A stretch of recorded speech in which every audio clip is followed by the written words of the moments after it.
Hello, Rick Team video. Today we're gonna take a look at a very good team for the Open Great League here with Magcargo, which is a Pokemon that you most likely don't really expect, but I want to take a look at some better teams again because I brought a lot of spice content recently. I kind of want to bring some mix, of course, here, and we're going to have a very strong team if you want to climb in the Great League. I went on a 16-4 run with this on my second day.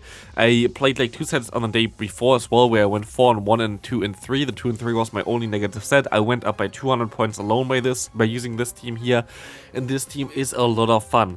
This team is all around trying to get back switch advantage with the Magcargo, and Magcargo is a very cool pick in the Pokemon Go meta right now here for the Great League, because it's actually a good core breaker. You're going to be able to destroy those Noctowl there, for example, or as well like Trevenant, or also even Galarian Stunfisk. You will be able to get a shield advantage against Galarian Stunfisk, and if you bait it out anyway with this Pokemon as a Haze Swap, your Bastion in the back, they're going to have a great time because it's basically the hardest counter for it. And this team in itself is very good. Like in general, I can highly recommend it to you. Looks like such a fun team, was so nice to play, and we had some great times with it. Bastion is not mandatory in the back, it's definitely the best pick just because Bastion is a very strong Pokemon if you get out basically all the counters for it. But yeah, like in general, you could also use something like Registeel there in the back. You could use also Galarian Stunfisk if you don't have a Bastion. It's basically the most inaccessible Pokemon. We actually recently had an event where you're able to get Slugma, so like that's going to be pretty decent for you to get that. We're going to see a Lickitung here, which kind of makes me think that they're going to have a Bastion in the back, which might be a little bit tricky, but I'm not sure here. We see the Lickitung against us, which we will be able to go for one Stone Edge, gonna get them lower. It's a little bit difficult to farm them all the way down here. Lickitung is a little bit too bulky for that as well, but in general we have a pretty decent matchup here. I really enjoyed using this team in general just to use Magcargo as well. Magcargo is something that was a little bit more common back in the day when I first got Incinerate and Rock Tomb, which was making this Pokemon really good. Interesting choice by the opponent to swap out here, by the way. But like nowadays you don't really see it at all anymore, which is kind of sad, but I feel like it should come back eventually, especially like as a cool fire type attacker. Of course, Medicham can be an issue, but you actually will be able to win against Medicham as well in the zero shield scenario sometimes as a Haze Swap. If you get it out anyway, that would be amazing, but you like basically you try to get out either the Medicham or the Galarian Stunfisk with a Haze Swap of this Pokemon, trying to get out basically all the counters for the Bastion in the back there, and this really helps you. In general, this Pokemon is so cool in this current meta, I really enjoy it. It's just so good, especially in the zero shield scenario as well, with the overheat bait that you can have there, like the nuke there in general, like trying to nuke opponents with overheat. But like if you just go for the Rock Tomb, you can debuff the opponent's attack and they still have to shield because they could be an overheat, it could destroy them straight away. But here we see a matchup against the Trevenant. I think I'm going to swap out here because I need to keep my Trevenant alive, because if they have something like the Medicham in the back, we're going to struggle with it otherwise. So you always have to try to keep your your Trevenant alive as long as you can, because it's basically the best answer for the answers for the Bastion there. And if you get rid of it early, it would be a little bit of an issue. This is an ABB line.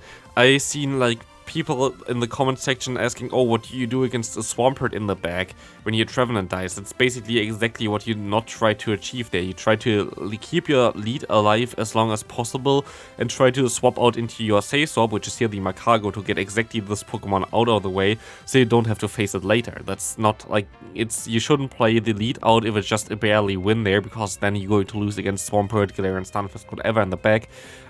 If you just do it like that, because it doesn't really make too much sense. ABB line, always try to swap out of neutral leads. If you have a really good lead, of course you can stay in there. If you see a Medicham in the lead, stay in there. But if you see, for example, the Warren in the lead here, I would swap out. It's a neutral lead though, but I still would swap out because I need to keep my Trevenant alive. Otherwise I would lose the match. Here I am going to be able to win this game, I think still. Yeah, against the Warren, we just barely get to the move there. But in general, if you see ABB lines, basically ABB means one Pokemon in the lead that kills certain types of Pokemon, and then 2 Pokemon in the back that basically have similar roles. Here, for example, we have 2 rock types in the back, and they both basically can deal with flying types or ice types, while your lead kind of struggles with those. Here, that's what I mean, by the way, with you can win against the Medicham and the zero shields. They gave me the extra free Incinerate here, which really helps me out because I can go for the overheat. I have 1 HP left, and we can say goodbye to this Mini-Charm. This allows me to realign my Pokemon, which is really important after losing the lead there. And this Ninetales now not going to like his life there with the Bastion against them. We see the Azumarill, now we have a Grass type there. We would have been completely hardwalled by the opponent if we wouldn't be able to flip switch there. But even if we would get the shield advantage there, I think we had a great time, because Azumarill against Bastion is actually not the best matchup either for the Azumarill, because Bastion is very, very bulky, very, very strong, does a lot of damage with the fast move, and usually Azumarill doesn't run the Hydro Pump either, especially if they're on Ice Beam here already, so would have been a decent matchup as well. Like this is going to be most likely a clear win, as I actually predict the opponent to swap out here, but they didn't. Doesn't matter, I can still go for one charge move here, Stone Edge coming through, going to knock them out, and now they have their Ninetales, which has basically no play against a Bastion, of course. All moves are resisted. The only neutral move that Ninetales would learn, I think, would be... I think actually it's only Feint Attack as a fast move, which nobody ever used at all, but I don't think that it actually has some coverage that it would be fine for it. I think it has like Blizzard, Ice Beam maybe even as well, definitely Weather Ball, Psyshock, and the Dazzling Gleam, but I think they also have like either Blizzard or Ice Beam. I think Blizzard. So yeah, like there's nothing that Bastion really has to fear there, which is good. And here we see actually the Umbreon against us. This is the thing with Magcargo as well, which makes it so good. If you can just debuff the opponent, you're going to have a great time here. We have the Umbreon now against us. This is a pretty safe play for me to go for the overheat here right now. They're going to no shield as well, which is amazing. Either I get the shield or I get the knockout, and I take the knockout here. And you know what I'm also going to take here? The damage on the opponent's Sableye. Overheating through the opponent here, not baiting at all. And we will be able to now align our Bastion against it. Oh, actually, we're going to go into this because, of course, our Bastion will be better against whatever they had in the lead there. We will be able to go for one charge move here as well. They're going to most likely shield this move up, exactly. And they're going to go ahead and go for their own charge move. I can shield this move up as well, going to be a foul play. And we will see the Noctowl coming back in here. Goodbye Noctowl, we have a Bastion here. We completely wall their fast moves, we completely wall their Sky Attack. We just have neutral damage from the non-step Shadow Ball from a Noctowl here. This is such a good matchup for me. And I actually don't know why the opponent still tries to play here, because this game is over for sure. Stone Edge coming through, knocking them out, and yeah, they're going to let the move go through now as well. It's fine there. Goodbye, trainer there. There was nothing that they could do. We see a Sableye against us again. We're going to swap out here ABB line. The lead was actually neutral. I would have been able to get a shield advantage, but I would still have to deal with this Lantern here in the back. This is like a perfect example on how to play ABB. If the lead like there would be kind of neutral at least, I think the opponent would have always been able to win the lead, but they always kind of needed to use at least one extra shield, I think. If I bait correctly, but I wouldn't have been able to get out the Lantern like this, and now I can get energy advantage here, most likely a shield advantage later, and I get the counter for my Bastion already out of the way. That will allow me hopefully to sweep endgame with Bastion. Depends on what I face here, of course. Could be something that I cannot beat with a Bastion as well, but it's going to be a Noctowl. I didn't know the gameplay either, of course. But like this, I will be able to align the Bastion against the opponent's Sableye here. I will be able to shield up all the foul plays because it's the hardest hitting move. A stab foul play from a Sableye does definitely more damage than a Shadow Ball from the opponent's Noctowl there. We will go ahead, shield up another one. They're going to most likely shield my moves as well. But we will be able to slowly but surely get rid of the switch clock here. As you can see here, it's ticking down. We can go for that one. They're going to shield up. I can swap out. I go for the Seed Bomb, and I'm going to knock out the opponent there. And even 2 Shadow Balls should not be enough to knock out my Bastion at this point of time. I can only go for 1 Shadow Ball against the opponent, which does a little bit more, I think, than the Seed Bomb here. But at the end of the day, it most likely doesn't matter. I think I have to go for a charge move anyway. They're going to go for 1 Shadow Ball here, going to do some nice damage. But you see, they have to hit 3 Shadow Balls in order to knock me out, which still can happen. This might come a little bit closer than I thought it would, but Bastion still going to be way too strong for the opponent here. Stone Edge coming through, knocking them straight out as we can go into the next game here. Next opponent, we see a Venusaur in the lead. This is like a tricky one because we actually kind of wanted this lead, but we see here, for example, the opponent going to the Ninetales.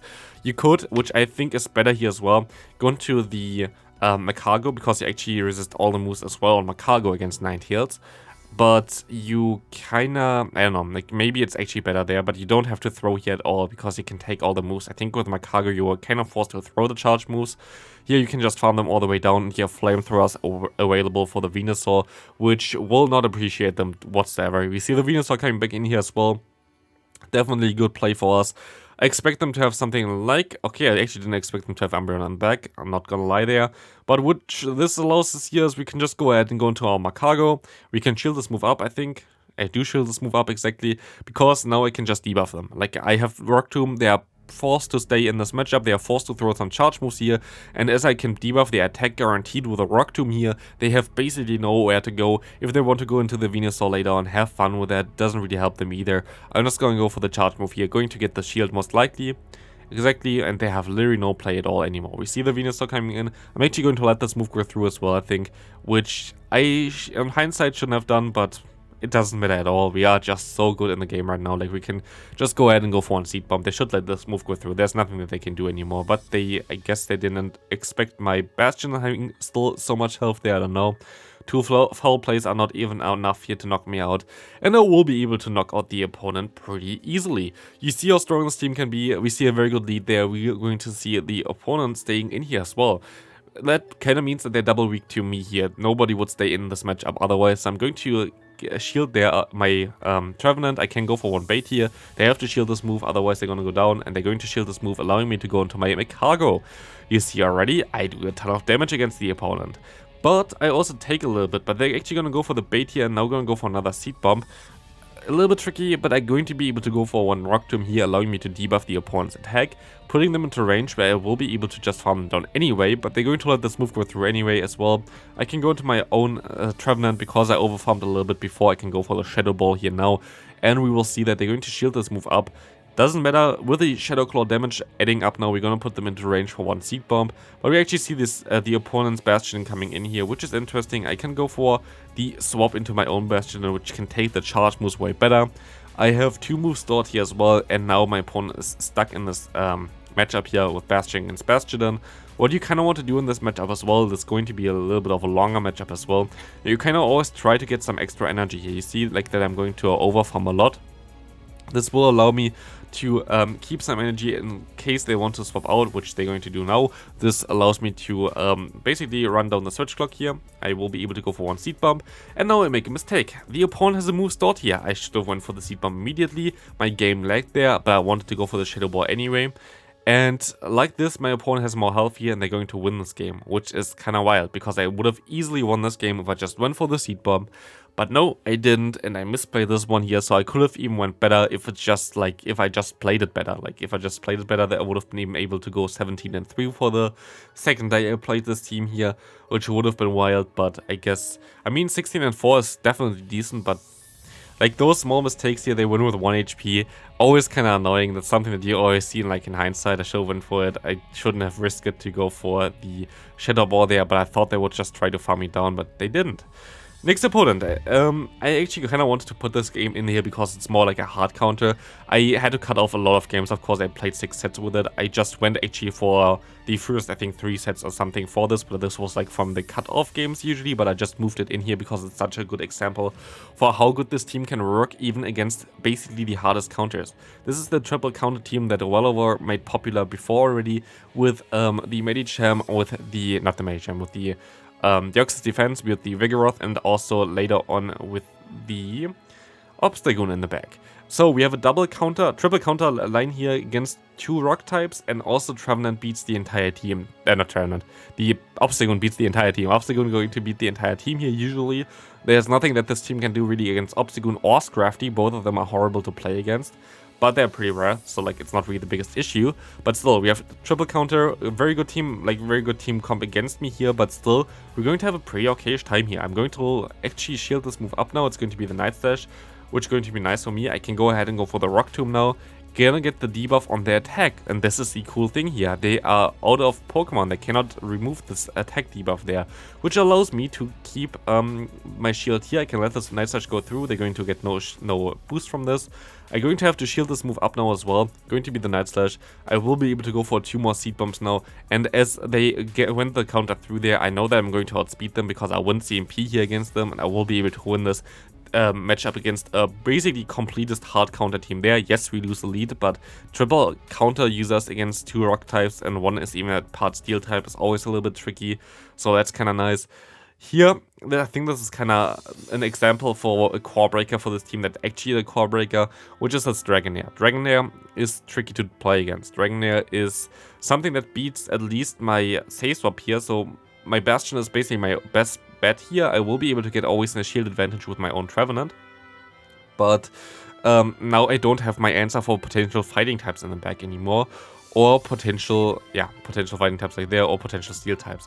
This is kind of an RPS team that people played back in the day as well. You have Bastion plus Medicham as a backlane and some safe swap Pokemon as a lead basically. Either like something like Sableye, here Dragonair is a very safe Pokemon to play.